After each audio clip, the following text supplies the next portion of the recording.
اگلے روز سعید بن اسلم کلابی خراج کی وصولی کے لیے مکران سے کوچ کر گیا تھا۔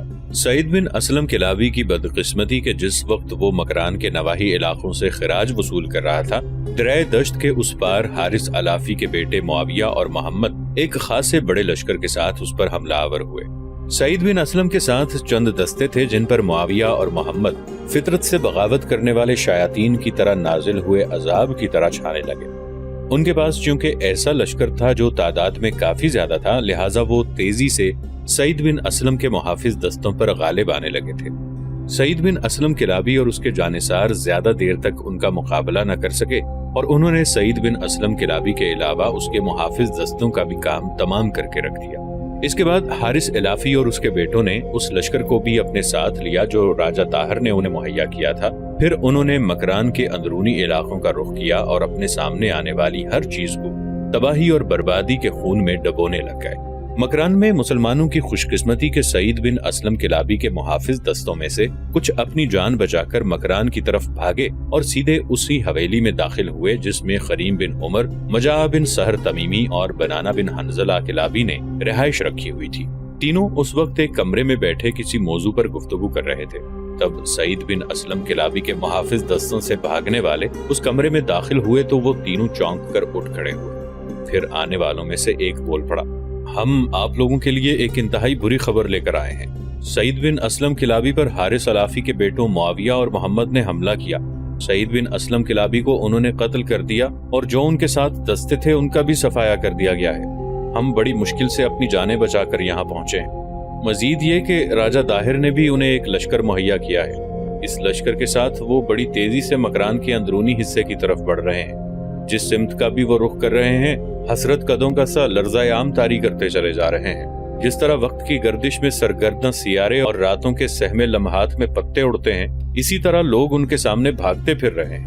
اگر وہ اسی طرح ہر ذی نفس کے سانسوں کو شعلوں میں تبدیل کرتے رہے اور ہر سو نزع کی بے صورت حکایات پھیلاتے رہے تو یاد رکھیے گا بہت جلد وہ مکران میں آن وارد ہوں گے، پھر ان کی راہ روکنا مشکل ہو جائے گا۔ یہ خبر سن کر خریم بن عمر کا چہرہ شعلوں کی بے تابی جیسا ہو کر رہ گیا تھا۔ وہ آنکھیں یوں قہر بھری آگ برسانے لگی تھی جیسے گہری رات کی تاریکی میں مہیب عذاب چاروں طرف رقصاں ہو گئے ہوں۔ بنانہ بن حنظلہ کی حالت بھی اس سے مختلف نہیں تھی۔ مجاع بن سہر تمیمی بھی غصے سے ہونٹ کاٹ رہا تھا۔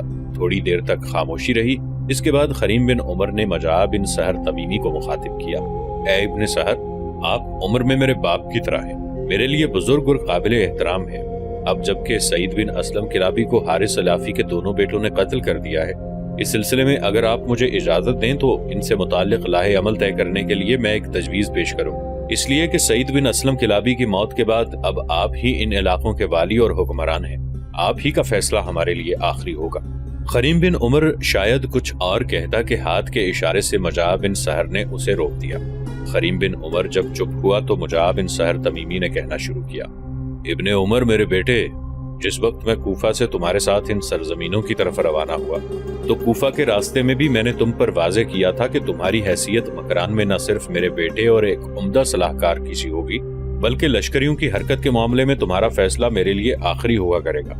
یہ درست ہے کہ سعید بن اسلم کلابی کے بعد میں ہی ان علاقوں کا والی ہوں، لیکن کیونکہ تم لشکریوں کے سالار اعلیٰ ہو لہٰذا اس صورتحال میں تمہارا فیصلہ میرے اور بنانہ بن حنظلہ کے لیے آخری ہوا کرے گا۔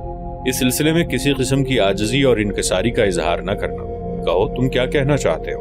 ابن سہر جب خاموش ہوا تو خریم بن عمر نے کہنا شروع کیا، یہ ہولناک خبر سن کر میں نے جو ارادہ کیا ہے وہ یہ ہے کہ یہاں چند دستے شہر کی حفاظت کے لیے چھوڑے جائیں گے۔ لشکر کے باقی حصے کو لے کر میں اور بنانہ یہاں سے کوچ کریں گے اور حارث علافی کے دونوں بیٹوں معاویہ اور محمد کی راہ روکنے کی کوشش کریں گے۔ اگر بہت جلد ان کا سامنا نہ کیا گیا تو یاد رکھنا وہ مکران کے اندر وسیع علاقوں پر تباہی اور بربادی کا کھیل کھیلیں گے، اور یہ کھیل ایسا خونی ہوگا کہ ہمارے لیے اسے سمیٹنا مشکل ہو جائے گا۔ ابن سار نے خریم بن عمر کو زیادہ بولنے کی مہلت نہ دی، لہٰذا وہ بیچ میں ہی بول پڑا، میرے بیٹے، جو کچھ تم نے کرنا ہے وہ کرو، تمہاری ہر تجویز آخری ہے اور اس کے مطابق عمل کیا جائے گا۔ ابن سار کی اس گفتگو سے خریم بن عمر مطمئن ہو گیا تھا۔ پھر اپنے پہلو میں کھڑے ہوئے بنانہ بن حنظلہ کو مخاطب کیا، بنانہ میرے بھائی، لشکر کو فوراً کوچ کا حکم دو، چند دستوں کو مکران میں حفاظت کے لیے مقرر کرو، باقی لشکر کو لے کر یہاں سے کوچ کریں، جو جوان سعید بن اسلم کلابی کے حفاظتی دستوں سے بھاگ کر آئے ہیں وہ اس سلسلے میں ہماری رہنمائی کریں گے۔ میرے خیال میں ہمیں بہت جلد معاویہ اور محمد کا سامنا کرنا چاہیے، ورنہ راجہ طاہر کے مہیا کردہ لشکر کے ساتھ وہ اپنی بربادی اور تباہی کی داستان کو طول دیتے چلے جائیں گے۔ بنانہ بن حنظلہ فوراً حرکت میں آیا۔ لشکر کو اس نے کوچ کا حکم دیا، چند دستے مکران کی حفاظت کے لیے مقرر کیے، باقی لشکر کو لے کر خریم بن عمر اور بنانہ دونوں اس طرف کوچ کر گئے جہاں انہیں دشمن کا سامنا کرنا تھا۔ راجہ طاہر کے لشکر کے ساتھ پیش قدمی کرنے والے محمد اور معاویہ کو بھی خبر ہو گئی تھی کہ ان کی راہ روکنے کے لیے مسلمانوں کا ایک لشکر بڑی تیزی سے پیش قدمی کر رہا ہے، لہٰذا اس لشکر کا مقابلہ کرنے کے لیے انہوں نے صحرائے مکاران میں دریائے دشت کے بائیں کنارے پر پڑاؤ کر لیا تھا۔ شاید وہ وہیں خریم بن عمر اور بنانہ بن حنظلہ سے ٹکرانا چاہتے تھے۔ خریم بن عمر اور بنانہ بن حنظلہ بھی بڑی تیزی سے پیش قدمی کرتے ہوئے دریائے دشت کے کنارے آئے اور انہوں نے دیکھا کہ دریا کے دوسرے کنارے پر دشمن خیمہ زن تھا۔ خریم بن عمر نے اپنے لشکر کو وہاں روک لیا اور قبلہ رو ہو کر دعا کے انداز میں اس نے اپنے ہاتھ بلند کیے اور اپنے خداوند کو مخاطب کر کے وہ کہہ رہا تھا، اے میرے اللہ، اس میں شک نہیں کہ میں اب تک ایک معمولی گدڑیا اور ریوڑ چرانے والا ہوں۔ میرے اللہ، تو ہی اپنے رسولوں، اپنے پیغمبروں کو گلہ بانی سے جہان بانی کے مرتبے تک لے جاتا رہا ہے۔ میرے اللہ، میں سارے پیغمبروں اور رسولوں کی تقدیر کے صدقے میں تجھ سے اپنی مدد اور نصرت کی التجا کرتا ہوں۔ دعا مانگنے کے بعد ایک بار مڑ کر خریم بن عمر نے دشمن کی طرف دیکھا۔ اس موقع پر اس کے چہرے پر دور دور تک سکون اور آنکھوں میں آسودگی تھی۔ لگتا تھا جیسے اس نے اپنا فرض ادا کرتے ہوئے اپنے رب کے ساتھ کوئی معاملہ طے کر لیا۔ اس کے بعد اس نے لشکر کو کوچ کا حکم دیا۔ اب وہ اپنے لشکر کے ساتھ دوسرے کنارے کی طرف جانے کے لیے دریائے دشت کو عبور کر رہا تھا۔ دریائے دشت کو عبور کرتے ہوئے خریم بن عمر نے اپنے لشکر کی ترتیب کو درست رکھا۔ اس نے لشکر کو 2 حصوں میں تقسیم کر رکھا تھا۔ ایک حصہ اس کے پاس تھا، دوسرا بنانہ بن حنظلہ کی سرکردگی میں تھا۔ اسے یقین تھا کہ جو ہی دریائے دشت کے دوسرے کنارے پر وہ جائے گا، دشمن اس پر حملہ آور ہونے کی کوشش کرے گا، لہٰذا دریا کے اندر ہی اس نے اپنی جنگی ترتیب کو درست کر لیا تھا۔ جو ہی خریم بن عمر اور بنانہ بن حنظلہ دریا کے دوسرے کنارے پر پہنچے، معاویہ اور محمد اپنے اور راجہ طاہر کے لشکر کے ساتھ تاریک راہوں کو اپنی ٹھوکر پر رکھنے والی جہنم کی آتشناکی اور خوفناک سیاہ راتوں میں ہولناک اور طاقتور موت کی طرح خریم بن عمر اور بنانہ بن حنظلہ پر حملہ آور ہوئے۔ جواب میں خریم بن عمر اور بنانہ بن حنظلہ نے بھی عجیب کھیل کی ابتدا کی۔ وہ بھی مرگ کا کھیل کھیلنے والے اور فضاؤں کو ہلا کر رکھ دینے والی آندھیوں کے عذابناک جھگڑوں اور چڑھتی تیوروں اور اینٹھی ہوئی گردنوں کو جھکا دینے والے پرسطوت اور پرجبروت عناصر کی طرح دشمن پر ٹوٹ پڑے۔ صحرائے مکران میں دونوں لشکروں کے ٹکرانے سے موت گرم بیابانوں کی ریگ کی طرح ہر ذی حیات کی سانسوں میں تحلیل کرنے لگی تھی۔ اس موقع پر جبکہ دونوں لشکر ایک دوسرے سے بری طرح ٹکرا رہے تھے، اچانک اپنے گھوڑے پر سوار خریم بن عمر بلند آواز میں بول پڑا۔ اس نے پہلے دشمن کو مخاطب کیا، سنو بدبختیوں کے پیچھے بھاگنے والو، موت کے سایوں کے متمنیو، یاد رکھنا تمہارے سامنے ہم کوئی سبزہ زار نہیں جسے تم کاٹ پھینکو گے۔ ہم تو زمین کے بطن سے نکلنے والے پر عذاب لمحوں کی طرح تمہارا سامنا کریں گے۔ سنو خدائی قانون کو ساقط کرنے والو، میرے خداوند نے چاہا تو دریائے دشت کے کنارے تمہاری قسمت، تمہارے مقدر میں بدبختی، نامرادی اور شکست کے علاوہ کچھ نہ رہے گا۔ دشمن کو مخاطب کرنے کے بعد خریم بن عمر نے اپنے لشکریوں کو مخاطب کیا، سنو اسلام کے فرزندوں، میرے صاحبوں، میرے مہربانوں، دشمن تمہارے سامنے ہے، اب یہ چند لمحوں کے مہمان ہیں۔ کوہر کے غلاف میں شورش اور اضطراب کے بدترین عذابوں کی طرح ان پر وارد ہو جاؤ۔ فنا کے آنچل اور شکست و ریخت آثار پھیلانے والے انوکھی اور پراسرار قوتوں کی طرح ان کی سانسوں کی ڈوریوں کو کاٹتے چلے جاؤ اور لمحہ بلمحہ ان کی تعداد کو کم کرنے کی کوشش کرو۔ اس کے ساتھ ہی خریم بن عمر نے زوردار انداز میں تکبیریں بلند کی، پھر وہ انوکھے انداز میں دشمن پر حملہ آور ہوا۔ اپنے سپہ سالار کی یہ کیفیت دیکھتے ہوئے مسلمان لشکر آتش اور انگاروں کی طرح بھڑک اٹھے تھے۔ پوری طاقت اور قوت کے ساتھ انہوں نے راجہ طاہر اور معاویہ اور محمد کے لشکر پر حملہ آور ہونا شروع کیا۔ ان تیز اور جان لیوا حملوں کو وہ زیادہ دیر تک برداشت نہ کر سکے، اپنے آدھے لشکر کو کٹوانے کے بعد بھاگ کھڑے ہوئے۔ خریم بن عمر اور بنانہ بن حنظلہ نے دور تک ان کا تعاقب کیا اور ان کے بچے کچے ہوئے لشکر کا بھی کافی بڑا حصہ تباہ و برباد کر کے رکھ دیا۔ معاویہ اور محمد بڑی مشکل سے چند دستوں کے ساتھ اپنی جانیں بچا کر پنجگور کی طرف بھاگنے میں کامیاب ہو گئے۔ راجہ داہر اور حارث علافی دونوں پنجگور میں قیام کیے ہوئے بڑی بے چینی سے معاویہ اور محمد کی کارگزاری کا نتیجہ سننے کے منتظر تھے۔ انہیں یقین تھا کہ سعید بن اسلم کلابی اور اس کے محافظ دستوں کا خاتمہ کرنے کے بعد وہ مکران کے اندر دور تک گھستے چلے جائیں گے اور مکران میں مسلمانوں کے علاقوں پر قبضہ کرنے کے بعد اپنی حکومت قائم کر لیں گے۔ اس مقصد کے لیے انہوں نے کچھ مخبر اور قاصد مقرر کر رکھے تھے، جنہیں راجہ داہر اور حارث علافی نے احکامات جاری کر رکھے تھے کہ وہ معاویہ اور محمد کی نقل و حرکت سے انہیں پوری طرح آگاہ رکھیں۔ ایک روز راجہ داہر اور حارث علافی دونوں پنجگور میں حارث علافی کی حویلی میں کسی موضوع پر باہم گفتگو کر رہے تھے کہ راجہ داہر کا محافظ اندر آیا اور اسے مخاطب کر کے کہنے لگا، مالک، ایک مخبر آیا ہے، وہ حارث علافی کے بیٹوں معاویہ اور محمد سے متعلق کچھ کہنا چاہتا ہے۔ ان الفاظ پر حارث علافی ہی نہیں، راجہ داہر بھی چونکا تھا۔ جو گفتگو وہ کر رہے تھے انہوں نے موقوف کر دی اور اپنے اس مسلح جوان کو مخاطب کرتے ہوئے راجہ داہر بول پڑا، جو مخبر آیا ہے اسے روکنے کی ضرورت نہیں تھی، اسے فی الفور بھیجو تاکہ میں جانوں کہ وہ کیا کہنا چاہتا ہے۔ وہ محافظ باہر نکل گیا۔ تھوڑی دیر تک ایک مخبر اندر آیا، اس نے راجہ داہر کو تعظیم دی، پھر اسے مخاطب کر کے کہنے لگا، مالک، میں ایک بری خبر لے کر آیا۔ جو لشکر آپ نے مہیا کیا تھا اسے اور اپنے لشکر کو لے کر معاویہ اور محمد صحرائے مکران کے دریائے دشت کی طرف گئے۔ وہاں ان کا ٹکراؤ مسلمانوں کے والی سعید بن اسلم کلابی اور ان کے دستوں سے ہوا۔ معاویہ اور محمد کی خوش قسمتی کے سارے دستوں کا صفایا کر دیا گیا اور سعید بن اسلم کلابی کا بھی خاتمہ کر دیا گیا۔ قاصد یہیں تک کہہ پایا تھا کہ راجہ داہر مسکرا کر بول پڑا، اس میں بری خبر کون سی ہے؟ یہ تو ایک بہت اچھی خبر ہے کہ طے شدہ لاہ عمل کے مطابق معاویہ اور محمد نے سعید بن اسلم کلابی کا خاتمہ کر دیا اور اس کے سارے محافظ دستوں کو بھی موت کے گھاٹ اتار دیا ہے۔ اب تم مجھے یہ بتاؤ کہ دونوں بھائی مسلمانوں کی حدود میں کہاں تک آگے بڑھے ہیں؟ جواب میں مخبر کی گردن تھوڑی دیر تک جھکی رہی، پھر غمگین سی آواز میں وہ بول پڑا، آگے نہیں بڑھے، دریائے دشت کے کنارے رک گئے۔ دریائے دشت کے کنارے ان دونوں بھائیوں نے پڑاؤ کر رکھا تھا کہ سامنے کی طرف سے ایک قوت آئی۔ مسلمانوں کا وہ ایک لشکر تھا جس کی تعداد معاویہ اور محمد کے لشکر سے تقریباً 5-6 گنا کم تھی، لیکن وہ ایک لشکر نہیں تھا، آگ کا ایک بگولا اور بربادی کا برستا ہوا ایک بادل تھا۔ دریائے دشت کو عبور کرتے ہی وہ حملہ آور ہوا اور آن کی آن میں اس نے معاویہ اور محمد کے لشکر کو شکست دی۔ لشکر کی اکثریت کو انہوں نے تہہ تیگ کر دیا۔ بچے کچے دستوں کے ساتھ معاویہ اور محمد پنجگور کا رخ کر رہے ہیں، تھوڑی دیر تک پنجگور میں داخل ہوں گے۔ اس خبر سے لگتا تھا کہ راجہ داہر کے اوسان خطا ہو کر رہ گئے ہیں۔ حارث علافی حیرت و استعجاب اور فکر مندی سے کبھی راجہ داہر کبھی آنے والے اس مخبر کی طرف دیکھتا تھا۔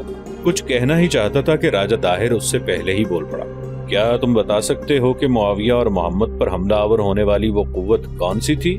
اس پر مخبر نے کہنا شروع کیا، میں نے اور میرے ساتھیوں نے اس کے متعلق تحقیق کی ہے۔ دراصل ہم نے مکران پر حملہ آور ہونے میں جلد بازی کی ہے، پہلے ہمیں مکران کے حالات کا جائزہ لینا چاہیے تھا۔ میں نے جو خبریں حاصل کی ہیں ان کے مطابق چند روز پہلے 2 اشخاص مکران میں وارد ہوئے۔ ایک کا نام مجاہ بن سہر تمیمی ہے، اسے سعید بن اسلم کلابی کا نائب بنا کر بھیجا گیا تھا۔ دوسرے کا نام خریم بن عمر ہے اور اسے مکران کے اندر مسلمانوں کا جس قدر لشکر ہے اس کا سپہ سالار اعلیٰ بنایا گیا تھا۔ اس سے پہلے لشکریوں کا سپہ سالار اعلیٰ خود سعید بن اسلم کلابی تھا اور ایک شخص جس کا نام بنانا بن حنزلہ ہے وہ اس کا نائب تھا۔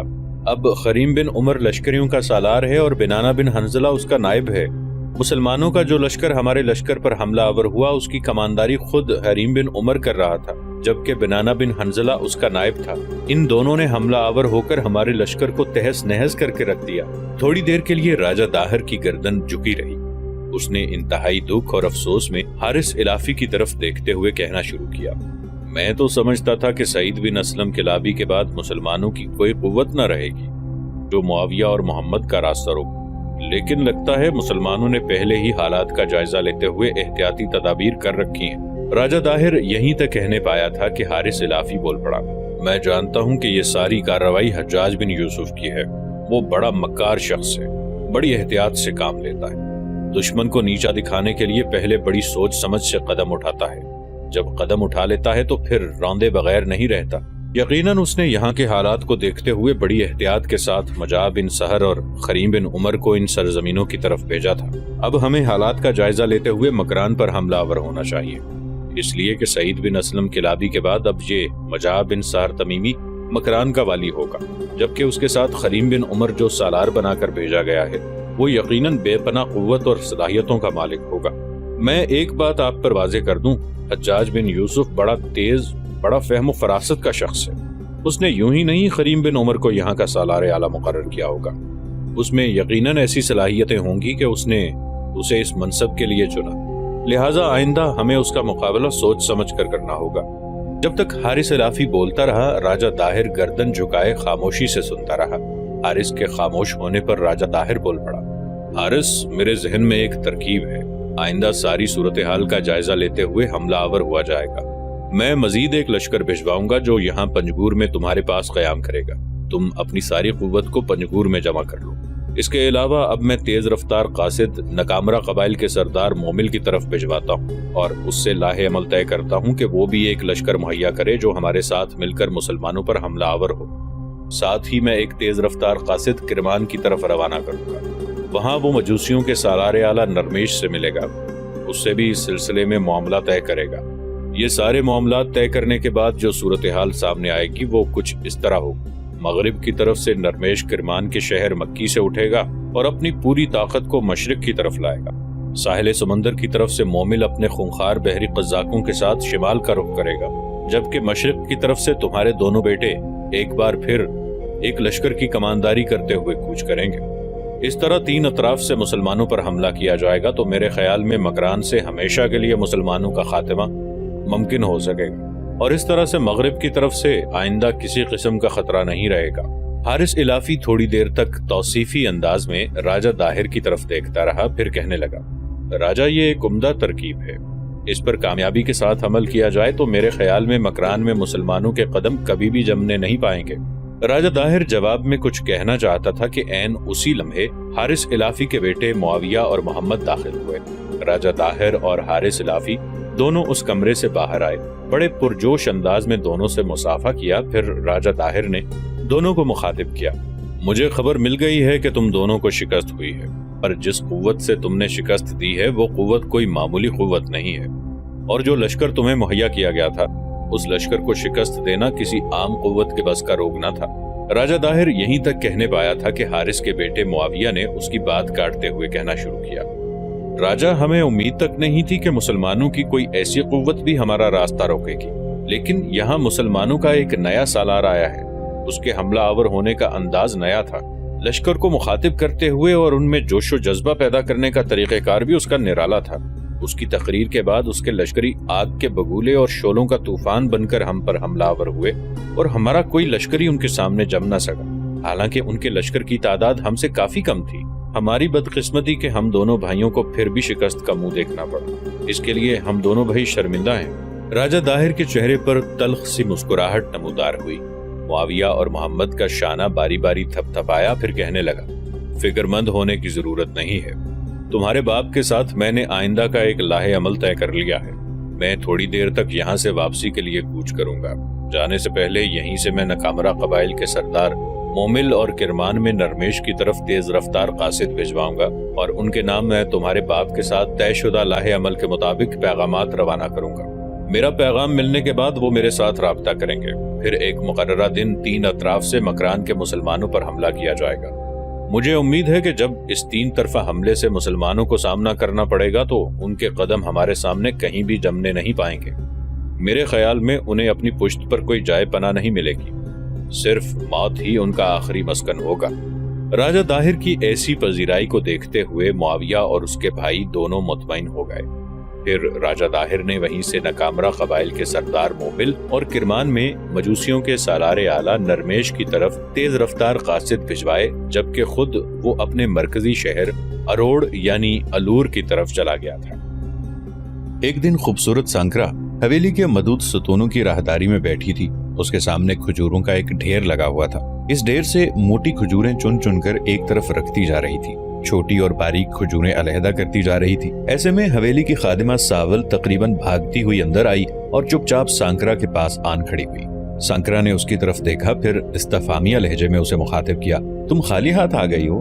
جو چیزیں میں نے لانے کے لیے بھیجا تھا وہیں رکتی اور لے آتی۔